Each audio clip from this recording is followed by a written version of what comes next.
Hello, কেমন আছেন সবাই? আশা করি সবাই ভালো আছেন। আমি আলহামদুলিল্লাহ ভালো আছি। আমি বাসা থেকে বের হয়েছিলাম একটা কাজে। সো আমি আগে থেকে অ্যাপয়েন্টমেন্ট না নেওয়াতে আমি কাজটা করতে পারিনি। এজন্য আমার কোনো দুঃখ নেই। হয়তোবা পরে একদিন কোনো এক সময় করব। আ আজকের ওয়েদারটা কিন্তু অনেক, অনেক সুন্দর। আর এরকম ওয়েদার আমার খুবই ভাল লাগে। আর হচ্ছে আল্লাহর কাছে হাজার শুকুর যে আল্লাহ আমাদেরকে আমাদের সবার জন্য এত সুন্দর একটা পৃথিবী আল্লাহ সৃষ্টি করেছেন। আর আমিও সেই আল্লাহর সৃষ্টি এত সুন্দর পৃথিবী দেখতে পাচ্ছি। হ্যাঁ? সেজন্য আল্লাহর কাছে আলহামদুলিল্লাহ অনেক, অনেক শুকুর। আলহামদুলিল্লাহ। আ আজকে আমি আমার লাইফের একটা স্যাড মোমেন্ট আপনাদের সাথে শেয়ার করব। যেটা হচ্ছে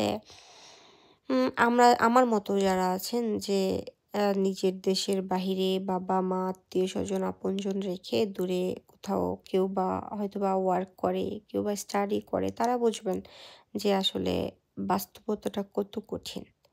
হ্যাঁ? আমাদের বাংলাদেশের লাইফ আর হচ্ছে দেশের থেকে বাহিরে আপনি বাংলাদেশ থেকে বাইরে ইন্ডিয়াতে যান, তখন আপনি বুঝতে পারবেন যে আসলে মানে নিজের দেশের মর্মটা বুঝতে পারবেন। হ্যাঁ, তারপরে এত কষ্ট করার পরে যখন আমরা একটু সাকসেস হই কোনো একটা কাজে আ কোনো সফলতা পাই, তো ওইটা যখন আমরা শেয়ার করি না, কিছু মানুষ আছে যারা সেটা নিয়ে কি করবে, তাদের তো কিছুই না, তারা জাস্ট ডোন্ট কেয়ার। বাট তারা সেটা নিয়ে শুইনা চুপ থাক না, সেটা নিয়ে তারা ভালোটাকে খারাপ বানাবে, হাত, পা, মাথা, আঙ্গুল, নখ, চোখ সবকিছু বানাবে। বানায়ে তারপর ওইটাকে কি করবে? হচ্ছে প্রেজেন্ট করবে। মানে এমনভাবে এটা খুবই, খুবই খারাপভাবে। আর সেটা দেখা যাবে কি আমি শুনতে চাচ্ছি না। তারপরেও হচ্ছে যেকোনোভাবে আসলে ওয়েতে চলে আসে। তো এ ধরনের মানুষদেরকে আমি আল্লাহর কাছে বলব যে আল্লাহ জানি তাদেরকে হেদায়েত দান করে। আর হচ্ছে এটা করা ঠিক না।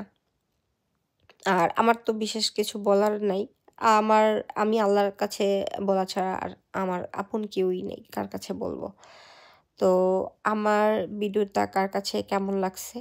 প্লিজ ভালো লাগলে লাইক করবেন, কমেন্ট করবেন এবং সাবস্ক্রাইব করবেন। আর যদি ভালো না লাগে কোনো কিছু করার দরকার নেই।